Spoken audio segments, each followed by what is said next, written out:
ಇದೇ ವಿಚಾರವಾಗಿ ಲಾಯರ್ ಶಿವಾನಂದ ಪರ್ಲೆ ಅವರು ಮಾತನಾಡಿದ್ದಾರೆ. ಬನ್ನಿ ನೋಡ್ತಾ ಹೋಗೋಣ ಏನ್ ಹೇಳಿದ್ದಾರೆ. ಎವಿಡೆನ್ಸ್ ಒಂದು ಐ ವಿಟ್ನೆಸ್ ಮತ್ತೆ CDR tower location CCTV footage main evidence ಈ ಅಲ್ಲಿ ಪೋಸ್ಟ್ ಆಫೀಸ್ ಹತ್ತಿರ ಧಾರವಾಡ ಪೋಸ್ಟ್ ಆಫೀಸ್ ಹತ್ತಿರ ಒಂದು ಸಿಸಿಟಿವಿ ಫುಟೇಜ್ ಇತ್ತು. ಆ ಫುಟೇಜ್ ಅಲ್ಲಿ ಆರೋಪಿಗಳು ಅಲ್ಲಿಂದ ಈ ಆಯುಧಗಳನ್ನೆಲ್ಲ ತಗೊಂಡು ಓಡುವುದಂತೂ ಕ್ಲಿಯರ್ ಆಗಿತ್ತು. ಅದನ್ನು ಧಾರವಾಡ ಪೊಲೀಸರು ಪರಿಗಣಿಸಿಲ್ಲ. ನಾವು ತಗೊಂಡು ಅದನ್ನು ನೋಡುವಾಗ ನಮಗೆ ಗೊತ್ತಾಯ್ತು ಯಾರಲ್ಲಿ ರಿಯಲ್ ಆರೋಪಿಗಳಂತ. ಇದು ಮೇನ್ ಎವಿಡೆನ್ಸ್ ನಮಗೆ ಸಿಸಿಟಿವಿ ಫುಟೇಜ್. ಶಾಸಕರು ಇನ್ವಾಲ್ವ್ಮೆಂಟ್ ಬಗ್ಗೆ ಅವರ ಅಲಿಬಿ ಸೃಷ್ಟಿ ಮಾಡಿದ್ದು, ಅವರು ಬೆಂಗಳೂರಿಗೆ ಬಂದು ಮುತ್ತಗಿ ಜೊತೆಗೆ ಮಾತನಾಡುವುದು, ಅವರದ್ದು ಟವರ್ ಲೊಕೇಶನ್ ಸಿಡಿಆರ್ ಅಲ್ಲಿ ಅವರು ನಿರಂತರವಾಗಿ ಮುತ್ತಗಿ ಜೊತೆ ಸಂಪರ್ಕ, ಇದನ್ನು ಮುತ್ತಗಿ ಅವರ ಎವಿಡೆನ್ಸ್ ಅಲ್ಲಿ ಎಲೆಯಾಗಿ ಅವರು ಬಿಚ್ಚಿಟ್ಟಿದ್ದಾರೆ. ಅವರು ಹೇಗೆ ಸಪೋರ್ಟ್ ಮಾಡಿದ್ದಾರೆ, ಎಷ್ಟು ದುಡ್ಡು ಕೊಟ್ಟರು ಎಲ್ಲ ಮುತ್ತಗಿ ಕ್ಲಿಯರ್ ಆಗಿ ಹೇಳಿದ್ದಾರೆ. ಅದು ನಮಗೆ ಮೇನ್ ಎವಿಡೆನ್ಸ್ ಎಲ್ಲ apart from other CDR and other documentary evidence.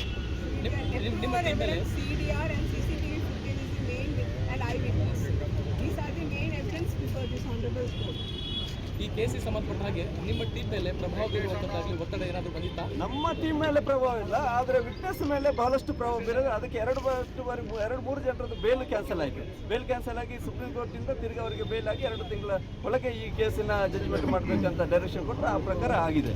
ಎಷ್ಟು ಥ್ರೆಟನ್ ಮಾಡಿದರೂ ವಿಟ್ನೆಸ್ ಕೆಲವರು ನಮಗೆ ಸಪೋರ್ಟ್ ಮಾಡಿದ್ದಾರೆ, ಹೇಳಿದ್ದಾರೆ. ಈಗ ಜೀವಾವಧಿ ಶಿಕ್ಷೆ ಜೀವಿತಾವಧಿ ಶಿಕ್ಷೆ ಏನು ಡಿಫ್ರೆನ್ಸ್? ಜೀವಾವಧಿ ಶಿಕ್ಷೆ ಅಂದ್ರೆ ಟಿಲ್ ಇಸ್ ನ್ಯಾಚುರಲ್ ಡೆತ್. ಈ ರೆಮಿಷನ್ ಮಾಡೋ ಪವರ್ ಇರೋದು ಗವರ್ಮೆಂಟಿಗೆ. ಅದು after 4 years government and constitution court ಮಾತ್ರ ಇದು ಮಾಡ್ಬೋದು. ಇಲ್ಲಾಂದ್ರೆ ಅವರು till natural death minimum 14 years he has to spend. Government ಅದು ಗವರ್ಮೆಂಟ್ ಡಿಸ್ಕ್ರಿಷನ್, ಗವರ್ಮೆಂಟ್ ಇದು ಪವರ್, ಕೋರ್ಟ್ ಇದಲ್ಲ. ಈ ಸೆಕ್ಷನ್ ಪ್ರಕಾರ till his natural death you should be in jail. ಅಂದ್ರೆ ಸಾಯೋವರೆಗೂ ಜೈಲಲ್ಲಿ ಇರಬೇಕು ಅಂತಾರ? ಹೌದು ಹೌದು ಹೌದು. ನೀವು ಕೇಳಿದ್ದು ಇದೆ ಅಲ್ಲ ಮೊನ್ನೆ? ನಾವು ಕೇಳಿದ್ದೇವೆ. ಎವಿಡೆನ್ಸ್ ಒಂದು ಐ ವಿಟ್ನೆಸ್ ಮತ್ತೆ CDR tower location CCTV footage ಎಲ್ಲ ಮೇನ್ ಎವಿಡೆನ್ಸ್ ಈ ಅಲ್ಲಿ ಪೋಸ್ಟ್ ಆಫೀಸ್ ಹತ್ತಿರ ಧಾರವಾಡ ಪೋಸ್ಟ್ ಆಫೀಸ್ ಹತ್ತಿರ ಒಂದು ಸಿಸಿಟಿವಿ ಫುಟೇಜ್ ಇತ್ತು. ಆ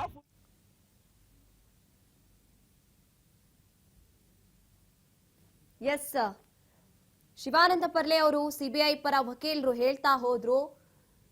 ಅಂದ್ರೆ ವಾದ ವಿವಾದಗಳನ್ನ ಮಾಡೋಕೆ ಅಂದ್ರೆ ವಿಟ್ನೆಸ್ ಗಳನ್ನ ನಾವಿಲ್ಲಿ ಗಮನ ಹರಿಸಬೇಕಾಗುತ್ತೆ. ಅವ್ರು ಹೇಳ್ತಾರೆ ವಿಟ್ನೆಸ್ ಗಳಿಗೆ ಧಮಕಿಯನ್ನ ಹಾಕ್ತಾ ಇದ್ರಂತೆ. ಈ ಪ್ರಭಾವಿ ವ್ಯಕ್ತಿ ಜೊತೆ ಇದ್ದಂಥವ್ರು ಏನಾದ್ರೂ ನೀವು ಹೋಗಿ ನ್ಯಾಯ ಅಂದ್ರೆ ಅಲ್ಲಿ ಕೇಳಿದಂತ ಪ್ರಶ್ನೆಗಳಿಗೆ ವಿಟ್ನೆಸ್ ನಾನು ಅಂತ ಉತ್ತರಗಳನ್ನ ಕೊಡ್ತಾ ಹೋದ್ರೆ, ಅಥವಾ ಇದೆಲ್ಲವನ್ನ ನಡೆದಿದೆ, ಹೌದು ನಾನ್ ನೋಡ್ದೆ, ಅಥವಾ ನನಗ್ ಗೊತ್ತು ಅಂತ ಏನಾದ್ರೂ ನೀವು ಹೇಳಿದ್ರೆ ನಿಮ್ಮನ್ನ ಕೊಲ್ತೀವಿ ಅಂತ ಧಮಕಿ ಹಾಕಿದ್ರಂತೆ. ಮತ್ತೊಬ್ರು ಲಾಯರ್ ಹೇಮಾನು ಅವರು ಮಾತಾಡಿದ್ದಾರೆ. ಬನ್ನಿ ನೋಡ್ತಾ ಹೋಗೋಣ ಏನ್ ಹೇಳ್ತಿದ್ದಾರೆ.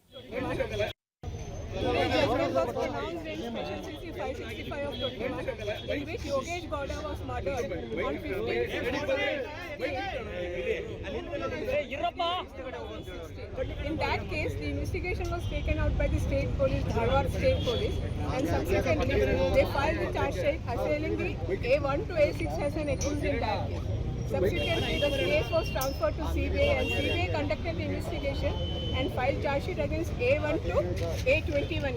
And this honorable court, after conducting the trial, convicted the A2 to 16, 18 and 19 for 302.